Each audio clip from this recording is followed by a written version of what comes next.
আবারও একটা জিনিস বারবার বলছি, যেই কলেজে যাও না কেন আগে থেকে কলেজটা গিয়ে একবার দেখে আসবে। 5 বছর সেখানে কাটাতে চলেছো, তোমার যদি ভালোই না লাগে সেখানে কিছু করার নেই। আর তোমার বাড়ির কাছাকাছি যদি গভর্নমেন্ট মেডিকেল কলেজ হয়ে থাকে সেটাকে প্রিফার করো, সেটাই সব থেকে বেস্ট ডিসিশন আমার মনে হয়। নিট 2025-এ কলেজগুলো কেমনভাবে সাজাবো ওটা একটু দাদা বলে দাও। এটা আমাদের পেড কাউন্সিলিংয়ে যারা আছে তারা এবং যারা আমাদের পেড কাউন্সিলিংয়ে নেই, বাইরের স্টুডেন্ট সবার জন্যই কাজে দেবে। বহুজন আমাকে রিকোয়েস্ট করছিলে যে একটা কলেজ সিকোয়েন্স যেন মোটামুটি মেনটেন করতে পারি, এরকম একটা ভিডিও দাও। আজকের ভিডিওটাই সম্পূর্ণভাবে সেটাই আমি আলোচনা করার চেষ্টা করব যে 2024-এর ট্রেন্ডে কেমন ছিল বা 2023-এর ট্রেন্ডে কোন কলেজগুলো কেমনভাবে স্টুডেন্টরা প্রিফারেন্স রেখেছিল তাদের যখন এমবিবিএস সিট সিলেকশন করেছিল। তো সেখানে আজকে আমরা টপ 25 অর্থাৎ গভর্নমেন্ট মেডিকেল কলেজ ওয়েস্ট বেঙ্গলে যতগুলো আছে সব কলেজগুলোর নাম দেখব, তার প্রতিষ্ঠিত সাল দেখব, কতগুলো করে সিট আছে দেখব এবং তার বিগত বছরগুলোয় কাট অফ কত গিয়েছিল সেটা দেখার চেষ্টা করব। সুতরাং এখান থেকে তোমরা একটা ধারণা পেতে পারো যে এই বছর tentative college wise cut off কত যেতে পারে এবং কি অনুযায়ী তোমাদের কলেজ প্রিফারেন্স লিস্টটা থাকবে সেটার একটা তোমরা সম্যক ধারণা পেতে পারো। চলো সেদিকে এগিয়ে যাবার আগে একটু ওভারঅল কাট অফ কত যায় সেটা একটু দেখে নিই। দেখো 2023 আর 24-এর মধ্যে আমি কম্পেয়ার এই জন্যই করেছি যাতে তোমরা মোটামুটি বুঝতে পারো যে 2025-এ কেমনটা হতে পারে। 2023-এর ক্ষেত্রে দেখো ইউআর স্টেট কোটার র্যাঙ্ক ছিল 2014, সেটাই যখন 2024 যায় তখন কত যায় 1890। এটা কিন্তু পুরোপুরি রাউন্ড ওয়ানের কথা বলি। তাহলে মোটামুটি দেখতে পাচ্ছ স্টেট কোটার যে র্যাঙ্ক থাকে সেই র্যাঙ্কের উপর নির্ভর করে স্টেট কাউন্সিলিং এর একটা কাট অফ নির্ধারিত হয়। তাহলে আগের 2023-এ একটু বেশি গিয়েছিল, 2024-এ একটু কম। কিন্তু একটা জিনিস দেখো স্টেটের এই র্যাঙ্কটা কত হাজারে হয়েছিল, 35,000-এ, অর্থাৎ 2014 র্যাঙ্ক কত 35,000। এই তুলনায় অল ইন্ডিয়া দেখো 39,000 র্যাঙ্কে কত গিয়েছে 1800। তার মানে একটা জিনিস বুঝতে হবে যে প্রত্যেক বছর নিটের ক্ষেত্রে মোটামুটি অল ইন্ডিয়া স্টেটের একটা মিল থাকলেও কিন্তু মার্কসের বা সংখ্যায় ডেনসিটিতে একটা কিন্তু কিছু কিছু সময় ডিফারেন্সের দেখতে পাওয়া যায়। যেমনটা এখানে দেখতে পেয়েছো 35,000-এর মধ্যে যখন র্যাঙ্ক করেছে ছেলেটার র্যাঙ্ক কত হয়েছে 2,000-এর মতো, কিন্তু এখানে 2024-এ সেটাই 39,000 র্যাঙ্ক করেছে, সেখানে ওয়েস্ট বেঙ্গলের র্যাঙ্ক কত 1890। সুতরাং আমি যেটা তোমাদেরকে বলেছিলাম যে এবছর 43 থেকে 44,000 পর্যন্ত কাট অফ যেতে পারে। কারণ কি লাস্ট রাউন্ড পর্যন্ত দেখলে বুঝতে পারবে। কারণ আমার যেটা মনে হয় যে এই যে 40,800 হয়েছে, হয়তো এটা 42-43,000-এ এবছর 1800 বা 1900-র কাছাকাছি র্যাঙ্ক দাঁড়াবে। সেই কারণে কাট অফটা তুলনামূলকভাবে অল ইন্ডিয়ার যে র্যাঙ্ক আছে 44-43,000 সেখান পর্যন্ত হয়তো যাবে। স্কোর কেমন ছিল দেখতেই পাচ্ছ, বাকি প্রত্যেকটা ক্যাটাগরি যদি দেখো কম বেশি সিমিলার জিনিসই পাবে। এখানে দেখো 2052 পর্যন্ত গিয়েছিল ওবিসি এর ক্ষেত্রে, সেই জায়গায় এটা আবার দেখো অনেকটা বেশি গিয়েছিল 2124 পর্যন্ত। যেমন সিট থাকবে মাঝখানে যেমন জেনারেল ক্যাটাগরি স্টুডেন্ট থাকবে তার উপর নির্ভর করবে। এই 2000 র্যাঙ্কটা কততে হয়েছিল 35,000, 2100টা কত হয়েছে 43,000। সুতরাং ভয় খাবার কোনো কারণ নেই। যারা ভয় খাচ্ছ যে কাট অফ কত যেতে পারে, মোটামুটি যারা জেনারেল কোটার ছেলে আমি অবশ্যই বলবো যে 45,000 পর্যন্ত তোমার যদি র্যাঙ্ক থাকে তুমি অবশ্যই জানো জেনারেল গভর্নমেন্ট মেডিকেল কলেজের জন্য অবশ্যই জানো তুমি কাউন্সিলিংটা অবশ্যই করিও। অবশ্যই বারবার এই জন্যই বলছি কারণ বহু স্টুডেন্ট ভাবে যে 45,000 পাবো না, 46,000 পাবো না। আমি তো বলবো যে 50,000 পর্যন্ত থাকলেও কাউন্সিলিং অবশ্যই পার্টিসিপেট করবে, যেন কোনোভাবেই বেরিয়ে না যাও, কিছু হবে না এটা যেন না ভাবো। যারা general category, not for EWS OBC OBC B এর জন্য বলছি না, জেনারেল ক্যাটাগরি যেন অবশ্যই করো। বাকি ক্যাটাগরির মোটামুটি স্টেট র্যাঙ্ক কম্পেয়ার করে তোমরা অল ইন্ডিয়া র্যাঙ্কের সঙ্গে তুলনা করতে পারো, যেটা এখানেও দেখতে পারো। মোটামুটি অ্যাট অ্যান এভারেজ লাগভাগ সেম থাকলেও কিন্তু পরিবর্তন হতে পারে। যেমন দেখো 2023-এ স্টেট কোটাতে কত গিয়েছিল 6,064, 68, আর এখানে কত দেখে 8,000 র্যাঙ্ক পর্যন্ত এসটি কোটাতে কিন্তু গিয়েছে। সুতরাং একটুখানি ভালো করে তোমরা কাউন্সিলিং জিনিসগুলো কিভাবে হয় ভালো করে দেখে নিও। এটা হচ্ছে রাউন্ড টু। এটা হচ্ছে রাউন্ড টু এর ক্ষেত্রে। রাউন্ড টু এর ক্ষেত্রে দেখো কত পর্যন্ত গিয়েছে 35,000 পর্যন্ত গিয়েছে, এখানে 30,000 পর্যন্ত গিয়েছে। আমরা জানি রাউন্ড টু এর আমাদের কিছু কাজ নেই, কারণ এখানে সিট আপগ্রেডেশন শুধুমাত্র হয়। যেটা নিয়ে কাজ সেটা হচ্ছে রাউন্ড থ্রি বা এরপরে যেই রাউন্ডটা হয়ে থাকে সেটার জন্য। দেখো এখানে কত গিয়েছিল 36,000 পর্যন্ত গিয়েছিল, সেই জায়গায় এখানে কত গিয়েছে 40,000। অর্থাৎ ফার্স্ট রাউন্ডের সঙ্গে যদি ক্যালকুলেট করে দেখো, তো দেখো ফার্স্ট রাউন্ডে এখানে গিয়েছিল 35,000, থার্ড রাউন্ডে 1,000 বেড়েছে। ঠিক একইভাবে 2024-এর কথা যদি বলি, 2024-এ ফার্স্ট রাউন্ডে গিয়েছিল প্রায় 39,522, সেখান থেকে লাস্ট রাউন্ডে কত গিয়েছে প্রায় 40,600, মানে 1,000 কিন্তু পারে। সুতরাং ফার্স্ট রাউন্ডে যারা পাবে তাদের থেকে মোটামুটি 1 থেকে 1,500 পর্যন্ত লাস্ট রাউন্ডে গিয়ে কিন্তু তোমরা কলেজের সিট পাবে। সুতরাং এটা নিয়ে ভয়ের কিছু বিষয়। আর যদি তোমাদের কোনো রকম কিছু বুঝতে অসুবিধা হয় তাহলে তোমরা আমাদের যে পেড কাউন্সিলিং হচ্ছে যেখানে এক্সপার্ট টিম আছে কাউন্সিলিং এর জন্য, সেখান থেকে কাউন্সিলিং করাতে পারো। বহু স্টুডেন্ট অলরেডি করাচ্ছে, যাদের কোনো রকম ডাউট আছে, যারা গভর্নমেন্ট মেডিকেল কলেজ পেতে পারো কিন্তু কাউন্সিলিং এর প্রসেস জানা নেই, ভয় হচ্ছে যে আমি যদি কলেজটা না পাই এত ভালো এক্সাম দিও, তাহলেও তোমরা নিতে পারো। অথবা কেউ যদি মনে করো যে আমি বিডিএস এ ভর্তি হবো, প্রাইভেট কোটাতে ভর্তি হবো, বিদেশে যাবো, যে কোনো ধরনের কাউন্সেলিং রিলেটেড যদি চাও সেখানে ভর্তি হতে পারো। এবার কিছু জনের মনে হতে পারে যে কত টাকা এর জন্য ফিস? এর জন্য মাত্র ফিস দিতে হবে তোমাকে ৳১,০০০। অবশ্যই ডেসক্রিপশন বক্সে লিঙ্ক দেওয়া থাকছে গুগল ফর্মে, সেখান থেকে ফিল আপ করতে পারো। অথবা আমাদের যে এই নাম্বারটা হেল্পলাইনে দেওয়া আছে এটাতে তোমরা হোয়াটসঅ্যাপ মেসেজ করতে পারো, যেখান থেকে তোমাদেরকে বাকি প্রসিডিওর কি করে হবে জানিয়ে দেওয়া হবে। এখানে ওয়ান টু ওয়ান গাইডেন্সও কিন্তু দেওয়া হবে। বহু স্টুডেন্ট অলরেডি নিচ্ছে। একবার কাউন্সেলিং কমপ্লিট হয়ে গেলে রিভিউ তোমরা পেয়ে যাবে। তারপরে আর যেন ভেবো না যে আমরাও করালে হয়তো ভালো হতো। এখনই চাইলে এখনই করাতে পারো। প্রসিডিওরটা একটুখানি বলে দিই। গুগল ফর্ম নিচে দেওয়া থাকছে, সেটা ফিল আপ করবে। সেখানে তোমার কিরকম নাম্বার আসছে, কি ক্যাটাগরির তুমি স্টুডেন্ট, কোন ধরনের কলেজ তুমি এক্সপেক্ট করছো, এই সমস্ত বিভিন্ন ধরনের জিনিস লিখবে। পুরোটাই কিন্তু ৳১,০০০। কোনো হিডেন চার্জেস কিন্তু নেই। সেটা প্রাইভেট মেডিকেল কলেজের জন্য হোক, বিডিএস এর জন্য হোক, নার্সিং এর জন্য হোক, যেকোনো জিনিসের জন্যই। এবার আসি আমরা কলেজ ওয়াইজ প্রিফারেন্স লিস্ট কেমন হওয়া উচিত বা কেমন ধরনের ট্রেন্ড স্টুডেন্টদের মধ্যে চলতে থাকে। সবথেকে প্রথম কলেজ আমাদের কলকাতার বুকে ৫টা কলেজের নাম আছে। প্রথম হচ্ছে মেডিকেল কলেজ কলকাতা, তারপর হচ্ছে পিজি, তারপর হচ্ছে এনআরএস, তারপর হচ্ছে আরজি কর, সিএনএমসি। আরজি কর আর সিএনএমসি আগের বছরের ঘটনার জন্য একটুখানি ওলটপালট হয়ে গেছিল। হতে পারে এই বছর হয়তো আবার সিমিলার হয়ে যেতে পারে। অর্থাৎ আরজি কর ৪ নম্বরে, সিএনএমসি ৫ নম্বরে। ২০২৪ এর যদি কথা বলি বা মেডিকেল কলেজের যদি কতটা গুরুত্ব আছে এটার যদি কথা বলি, দেখতেই পাচ্ছ ১৮৩৫ খ্রিস্টাব্দে অর্থাৎ আমাদের আ যে এশিয়ার মধ্যে সবথেকে পুরাতনতম কলেজ কলকাতার বুকে আছে। অর্থাৎ আমাদের কলকাতার জন্য গর্ব। ওয়ান অফ দ্যা পুরোনো কলেজ হওয়ার জন্য স্টুডেন্টদের এই কলেজ সিলেকশন করার টেনডেন্সি অনেকটা বেশি হয়। সেই জন্য এখানে সিট কতগুলো আছে? মোটামুটি ২৫০ র মতো সিট আছে। ক্যাটেগরাইজ কতগুলো করে সিট আছে? এটা একদিন ডিফারেন্ট ভিডিওতে বানাবো। তবে আজকে ক্যাটেগরি ওয়াইজ কত কাট অফ ২০২৪ এ ছিল, এটা পুরোটাই ফার্স্ট রাউন্ডের কাট অফ। সেখানে কত ছিল সেটাকে একটু ডিটেক্ট করি। ফার্স্ট রাউন্ডে যে কাট অফ ছিল মোটামুটি তোমরা ভাবতে পারো লাস্ট রাউন্ড পর্যন্ত এই বছরেও লাগভাগ এতটা পর্যন্ত কাট অফ তো মিনিমাম যাবেই।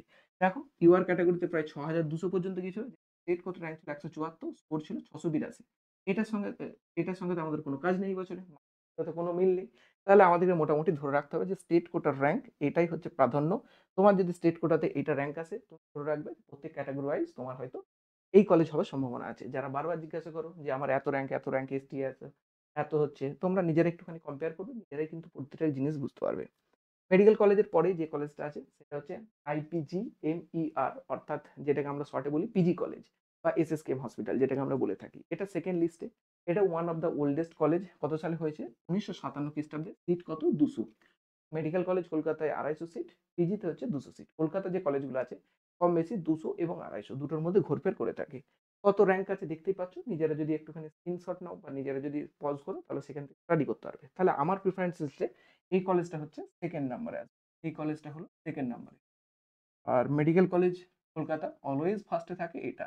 কেউ যদি মনে করো আমি কলকাতা নেব না হচ্ছে নেব, এইমস নেব, সেটাও তোমার পুরোটা আমি বলব যে তোমার নিজের উপর ডিপেন্ড করে। তুমি একবার নিজে হয়ে যাও, কলকাতায় একবার ঘুরে আসো। দেখো হোস্টেল কেমন, থাকার অ্যাকোমোডেশন কেমন। তুমি অবশ্যই নিজে থেকে একটুখানি দেখো। সবার রিভিউ এর উপরে চলো না।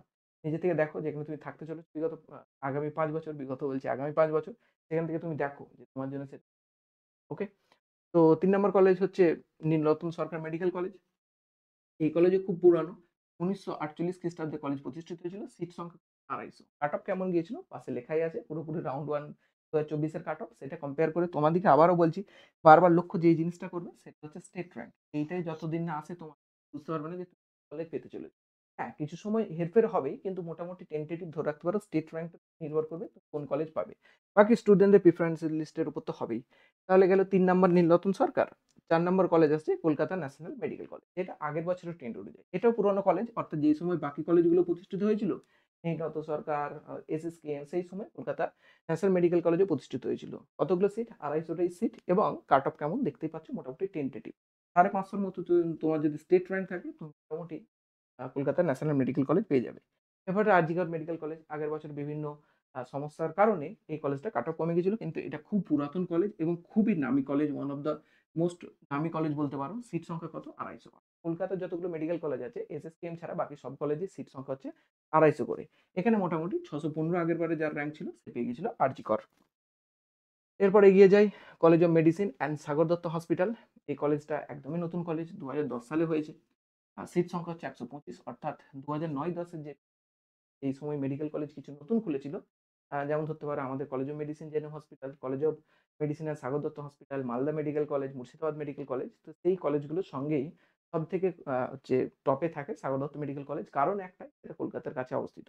আবারও বলছি এই কলেজ নেবে কিনা তুমি আগে কলেজে ভিজিট করবে, গিয়ে দেখবে তোমার থাকার মতো পরিস্থিতি কিনা, তোমার ভালো লাগছে কিনা। কারণ ৫ বছর তুমি যদি ওখানে থাকতে চাও, তুমি আগে জায়গাটা অবশ্যই ভিজিট করে একবার দেখবে যে ওই কলেজটা আমার হচ্ছে কিনা। তুমি দেখে নেবে যে তোমার র‍্যাংক মোটামুটি এই লিস্টের মধ্যে আছে কিনা, এর আশেপাশে আছে কিনা। তাহলে তুমি বুঝতে পারবে যে প্রবাবল তুমি ওই কলেজে পেতে চাচ্ছ, পেতে পারছো কিনা। যদি এই র‍্যাংকের আশেপাশে থাকে তুমি কলেজগুলো অবশ্যই একবার ভিজিট করে দেখো। কতক্ষণ টাইম লাগবে? প্রচুর ফাঁকা টাইম। তোমার তো এখন কিছুই কাজ নেই। ডকুমেন্টস জোগাড় করা ম্যাক্সিমাম টু ম্যাক্সিমাম কাজ। আর ভাবতে পারো দিনরাত বসে, বসে কাট অফের ভিডিওতে কত কাট অফ যাবে। তাহলে একবার গিয়ে অবশ্যই দেখে নিও যে এই যে কলেজগুলোর আমি নাম বলছি, যেটা তোমার হওয়ার সম্ভাবনা আছে অল ইন্ডিয়া র‍্যাংক অনুযায়ী, সেখানে গিয়ে একবার অবশ্যই তুমি ভিজিট করে দেখো যে তুমি ৫ বছর সেখানে থাকতে পারবে কিনা। বারবার বলছি। আর একটা জিনিস বহু স্টুডেন্ট ভুল করে, আবারও ভুল করতে মানা করব। তোমার যেখানে বাড়ি, তুমি সেখানকার কলেজ নাও, লোকাল কলেজ নাও। লোকাল কলেজ নিলে বহু সমস্যা থাকে। পাড়া প্রতিবেশী যারা অসুস্থ হবে সঙ্গে, সঙ্গে তোমাকে ফোন করবে। তোমার হয়তো মনে হবে ডিস্টার্ব হবে। না, ডিস্টার্বের কিছু নেই। টুকটাক মানুষজন ফোন করবে। যখন মানুষ বুঝতে পারবে তুমি ব্যস্ত আছো, সবাই তোমাকে ফোন করবে না। আর তুমি লোকাল এরিয়াতে থাকলে তোমার নিজের সুবিধা। তুমি বাড়ি থেকে যখন খুশি আসতে পারবে। তোমার বাড়ির যেকোনো মানুষকে খুব সহজে ডেকে তুমি ট্রিটমেন্ট করাতে পারবে। এখন তুমি থাকছো নর্থ বেঙ্গলে আর তোমার বাড়ির লোক থাকছে হুগলি। তোমার বাড়ির লোকের কিছু হলে না তুমি আসতে পারবে, না তাদেরকে তুমি নিয়ে গিয়ে দেখাতে পারবে। সুতরাং লোকাল এরিয়া দেখো। প্রত্যেকটা মেডিকেল কলেজ আবারও বলছি কম বেশি সেম। পড়াশোনার দিক থেকে, পরিবেশের দিক থেকে কম বেশি সেম। ফ্যাসিলিটির দিক থেকেও কম বেশি সেম। সুতরাং এক জায়গা থেকে আরেক জায়গায় দৌড়ে, দৌড়ে দূরে যাবার কোনো প্রয়োজন নেই। আমি আমার সময়ের কথা বলছি। আমার হোম টাউন আরামবাগ। আমি যদি যে সময় চান্স পেয়েছি যদি আরামবাগ মেডিকেল কলেজ খুলতো, আমি আরামবাগ মেডিকেল কলেজই নিতাম। নতুন কলেজ হোক, পুরোনো কলেজ হোক আর যাই হোক। আমি যেটা বুঝেছি ৫ বছর মেডিকেল কলেজে এমবিবিএস করতে, করতে নিজের লোকালিটিতে যে মেডিকেল কলেজ আছে সেটা করাটাই বেস্ট। এদিক ওদিক দৌড়ে কোনো লাভ নেই। সুতরাং তোমাদের যদি মনে হয় যে আমার লোকাল এরিয়াতে এই কলেজটা আছে আমি নেব কি নেব না, বন্ধ করে চোখ বন্ধ করে নাও। কেউ না কেউ তো ওই কলেজ নিচ্ছে এবং সেখান থেকে পড়াশোনা করে অনেক টপ নচ ডাক্তারও ভবিষ্যতে হবে। পিজিও ক্র্যাক করবে বহুজন। সুতরাং চিন্তার কোনো বিষয় নেই, নিতে পারো। আর এবছর তো নতুন কোনো মেডিকেল কলেজ খুলছেই না। সুতরাং প্রত্যেকটা মেডিকেল কলেজ কম করে ২ থেকে ৩ বছর পুরানো। সুতরাং তোমরা কিন্তু নির্দ্বিধায় নিতে পারো। আবার বলছি ওই ভুলটা করবে না। যে ভুলটা আমি করেছিলাম, করেছিলাম ইন দ্য সেন্স আমার সুযোগ ছিল না। কিন্তু করো না। সাগর দত্ত মেডিকেল কলেজ যদি নিতে যাও কলকাতার কাছে মেডিকেল কলেজ ২০০৯-১০ সালে মেডিকেল কলেজ যেগুলো খুলেছিল তার মধ্যে সবথেকে প্রেফারেন্সেস উপরে থাকে কারণ এরা কলকাতার কাছাকাছি।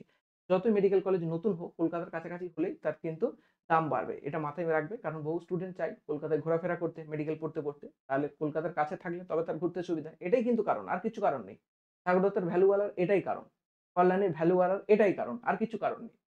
যদি কলেজের দিক থেকে দেখতে হয়, পেশেন্ট লোডের দিক থেকে দেখতে হয়, তাহলে কিন্তু নর্থ বেঙ্গল মেডিকেল কলেজ এই কলেজগুলোর থেকে অনেক উপরে এবং অনেক ভালো জায়গায় থাকা উচিত। কিন্তু নর্থ বেঙ্গল মেডিকেল কলেজ অনেক দূরে। বহু স্টুডেন্ট ওখানে যায় না। কলকাতা থেকে অনেক ডিসটেন্স। সেই কারণে নর্থ বেঙ্গল মেডিকেল কলেজ ভালো জায়গাতে অবস্থিত হওয়ার পরেও, ভালো পরিবেশ থাকার পরেও, এত পেশেন্ট লোড থাকার পরেও, কম বেশি বহু ডিপার্টমেন্ট থাকার পরেও, সে কিন্তু প্রেফারেন্স লিস্টের স্টুডেন্টদের অনেক। সুতরাং এগুলোকে একটুখানি লক্ষ্য রাখবে। তাহলে সাগর দত্ত মেডিকেল কলেজের পর যেটা আছে সেটা হচ্ছে বর্ধমান মেডিকেল কলেজ। দেখো সাগর দত্ত ২০১০ সালে প্রতিষ্ঠিত। এটা ১৯৬৯ সালে প্রতিষ্ঠিত। প্রায় সাগর দত্তের ৫০ বছর আগে প্রতিষ্ঠিত। লাগভাগ ৪০ বছর আগে। তাহলে সেই ক্ষেত্রে এই কলেজটার প্রেফারেন্স সাগর দত্তের পরে হয়ে গেল।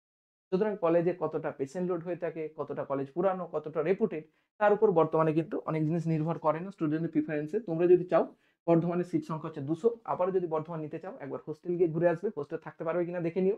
যদি মনে হয় থাকতে পারবো, জিনিসপত্র খেতে পারবো, বর্ধমান আমার ভালো লাগছে, তাহলে বর্ধমান মেডিকেল কলেজ অবশ্যই নিও। তারপর হচ্ছে আমার মেডিকেল কলেজ, যেটার নাম হচ্ছে college of medicine and GNM hospital Kalyani. Kalyani যদি নিতে চাও আমি নির্দ্বিধায় বলব নিতে পারো। জায়গা হিসেবে কল্যাণী যথেষ্ট সুন্দর জায়গা। যদি পেশেন্ট লোডের কথা বলো, এইমস হয়ে গেছে, পেশেন্ট লোড এফেক্টেড হয় কিনা? হ্যাঁ, যে কল্যাণী জেএনএম হসপিটালের ডক্টর সেই নিশ্চয়ই এটার ভালো অ্যান্সার দিতে পারবে। তো একটা বাস্তব জিনিস আমি তো জিনিসটা দেখাতে চাইলেও দেখাতে পারবো না। ঠিক আছে। এর পাশে এইমস আছে। অনেকজন ভাবে যে এইমস হওয়ার ফলে হয়তো এখানে পেশেন্ট আসে না। প্রত্যেকদিন রাত্রে যদি এমার্জেন্সি ওয়ার্ডে বসে থাকো, যদি রেফার পেশেন্ট আসে তাহলে দেখতে পাবে ৫০ টার মধ্যে মিনিমাম ২০ থেকে ৩০ টা এইমস কল্যাণ থেকে রেফার আসে। অর্থাৎ সেখানে ট্রিটমেন্ট হয় না যে এনএম এ ভর্তি হও। আমাদের কাছে সিট নেই, আমাদের কাছে এই ডিপার্টমেন্টের ডাক্তার নেই, এই ডিপার্টমেন্ট নেই, এখানে ভর্তি হও। তাহলে এটা চিন্তার কোনো বিষয় নেই যে এইমস খুলেছে বলে জেএনএম এ পেশেন্ট লোড কমে যাচ্ছে। একদিন জেএনএম এসে বসবে, একদিন এইমস এ যাবে, দুটোর মধ্যে পেশেন্ট লোড কোনটাই বেশি হয় দেখতে পেয়ে যাবে। এইমস অবশ্যই আমাদের ওয়েস্ট বেঙ্গলের একমাত্র এইমস ইনস্টিটিউট, সেটাকে যথেষ্ট ডেভেলপ করা উচিত ছিল। কিন্তু বিগত ৫ বছরে এটা কার অকর্মণ্যতা জানি না বা কাদের হচ্ছে ডিফল্টের কারণে হয়েছে এগুলো জানা নেই। যতটা উন্নতি করা দরকার ছিল এরকম উন্নতি পেশেন্ট কেয়ারের দিক থেকে হয়নি বা ট্রিটমেন্টের দিক থেকে হয়নি। একদম বাস্তব কথা বলছি। আমি নিজে যেহেতু এখন আ ইন্টার্ন করছি, আমি দেখতে পাচ্ছি পেশেন্ট আসা। কোথা থেকে আসে রেফার সেও দেখতে পাই। সুতরাং চিন্তার কোনো কারণ নেই যে পেশেন্ট ফ্লো কমে যাবে। আর এতটা পেশেন্ট আসে তোমার জন্য মোর দ্যান সাফিসিয়েন্ট হবে। তুমি এই কলেজে যদি পড়ো তোমার ট্রিটমেন্ট শেখার জন্য বা তোমার যদি কিছু রকম প্রবলেম থাকে ক্লিয়ার করার জন্য নির্দ্বিধায় নিতে পারো। 2009 সালে খুলেছিল কলেজ, সিট সংখ্যা হচ্ছে 125।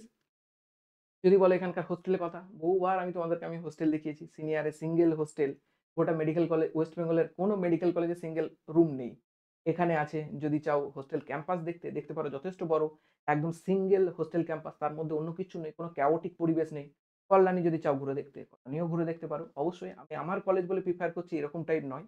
কল্যাণী যথেষ্ট ভালো জায়গা। কলকাতা থেকেও ট্রেনের ডিস্টেন্স মাত্র 1 ঘন্টা 15-20 মিনিটের মতো।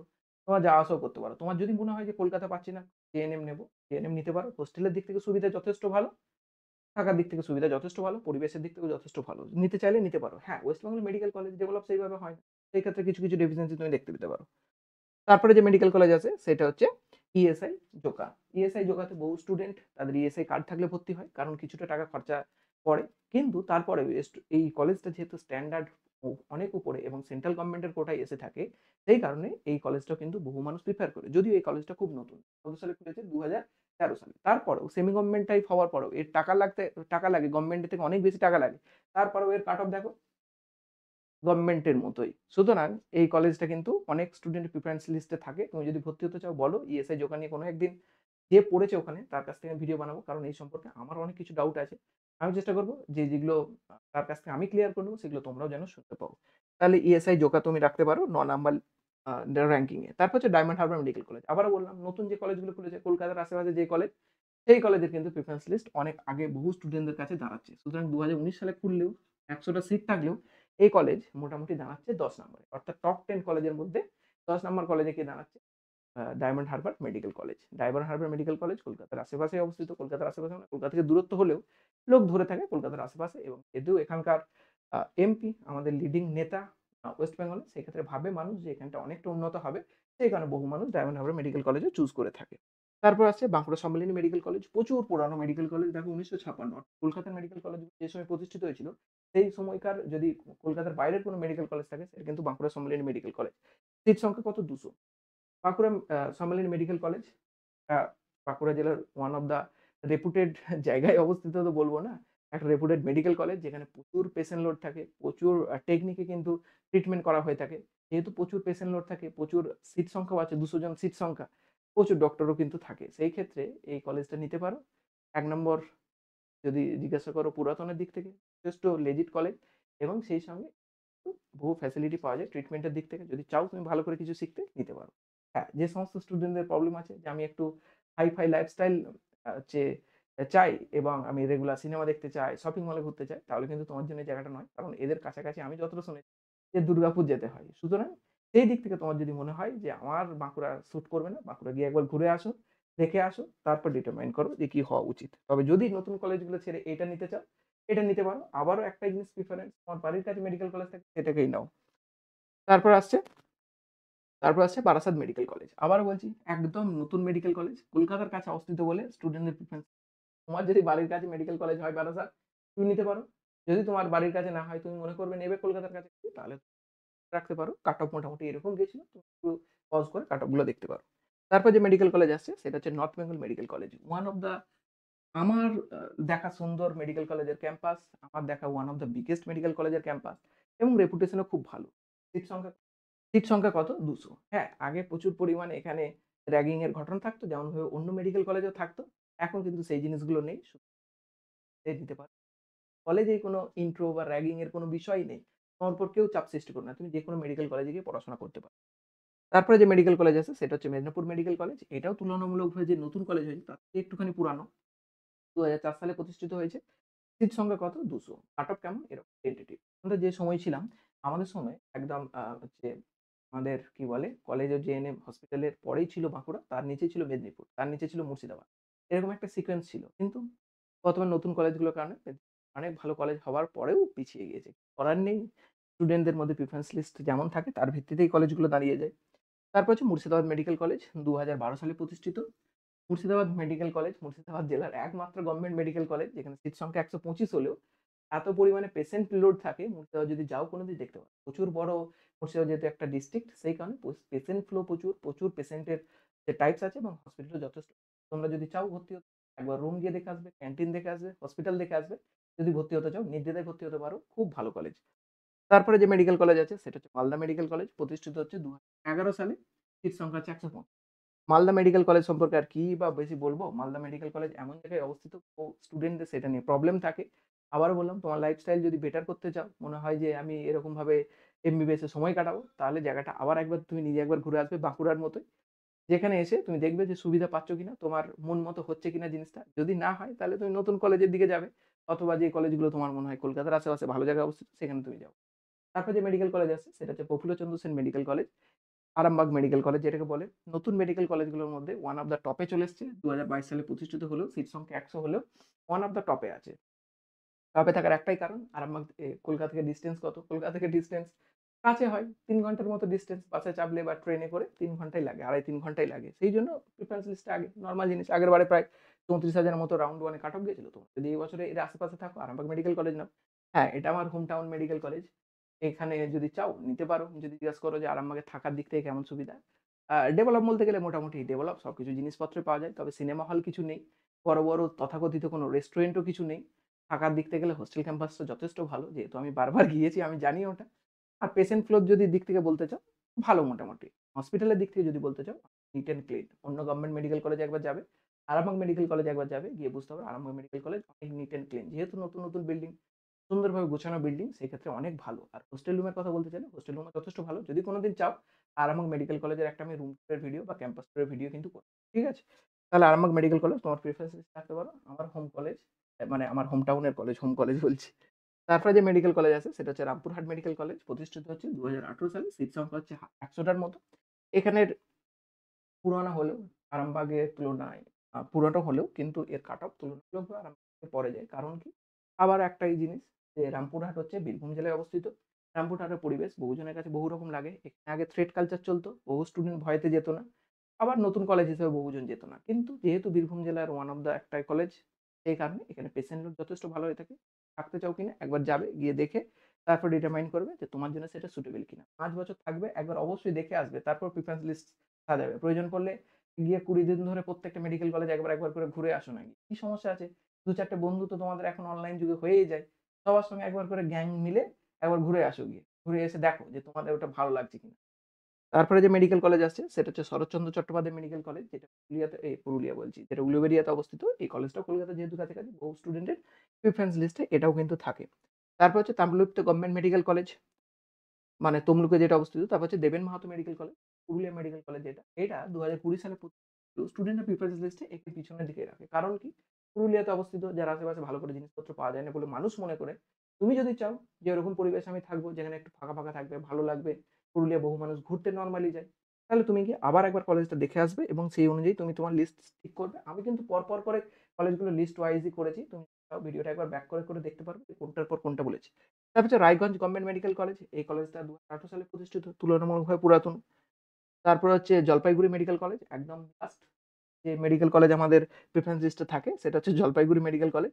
এরপরেও কিছুজন দেবেন মাহাতোকেও রেখে থাকে। দেবেন মাহাতো আর জলপাইগুড়ির মধ্যে যেটা মনে হয় সেটাকে তুমি রাখবে। ক্লিয়ার হয়ে গেছে?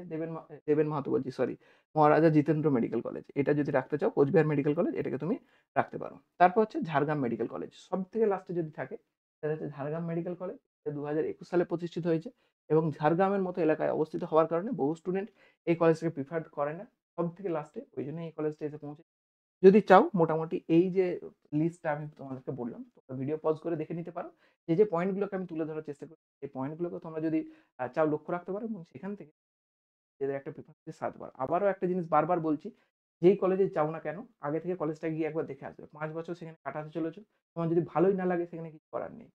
আর তোমার বাড়ির কাছাকাছি যদি কোনো গভর্নমেন্ট মেডিকেল কলেজ হয়ে থাকে, তুমি প্রিফার করো। সেটাই সবথেকে বেস্ট ডিসিশন আমার মনে হয়। হ্যাঁ, পরবর্তী গিয়ে তোমার যদি খারাপ মনে হয় আমাকে গালাগাল দিলে কিছু করার নেই। কিন্তু নিজে থেকে একটুখানি ভাবনা চিন্তা করবে। বাকিরা কি বলছে একটুখানি ডিসিশন নিতে তোমার সেখান থেকে সুবিধা হবে। সেই অনুযায়ী আর হ্যাঁ, ভিডিওটা যদি হেল্পফুল হয়, লাইক, শেয়ার, সাবস্ক্রাইব করতে ভুলবে না। কারণ এটাই সবসময় ভুলে যাও। থ্যাংক